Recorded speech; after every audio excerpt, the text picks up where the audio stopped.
BJP దాడులు తమను తీవ్రంగా హట్ చేశాయన్న బీఆర్ఎస్ 2 ఏళ్ల తర్వాత రిటర్న్ గిఫ్ట్ ఇస్తామని వార్నింగ్ ఇచ్చింది. బీఆర్ఎస్ ఎమ్మెల్యేల క్యాంప్ ఆఫీసులపై దాడి చేయించిన బండి సంజయ్పై కేసు నమోదు చేయాలని డీజీపీని కోరారు బీఆర్ఎస్ నేతలు. మరోవైపు దాడులకు నిరసనగా రేపు కరీంనగర్ బంద్కు పిలుపునిచ్చారు గులాబీ లీడర్స్. బీఆర్ఎస్ ఎమ్మెల్యేల క్యాంపు కార్యాలయాలపై బీజేపీ దాడులతో గురువారం ఉమ్మడి కరీంనగర్ జిల్లా అట్టుడికింది. దాడులపై డీజీపీకి ఫిర్యాదు చేశారు బీఆర్ఎస్ నేతలు.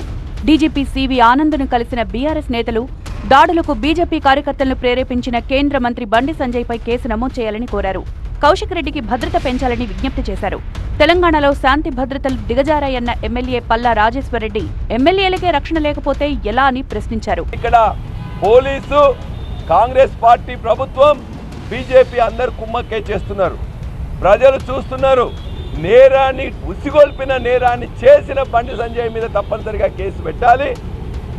అందరినీ కూడా దోషులు ఎవరైతున్నారో వాళ్ళకి శిక్ష పట్టేట్టు కేసులు పెట్టాలని చెప్పేసి మా మీద అన్యాయంగా పెడుతున్న కేసులన్నింటినీ కూడా మీరు పునరాలోచించుకోమని చెప్పి డీజీ గారికి చెప్పినాం. తనను చంపేందుకు బీజేపీ కార్యకర్తలు యత్నించారన్న కౌశిక్ రెడ్డి బీఆర్ఎస్ అధికారంలోకి వచ్చాక వారికి తగిన బుద్ధి చెప్తామన్నారు. నిన్న దాడి చేసిరు, మాకేం దాడి చేయరాకనా?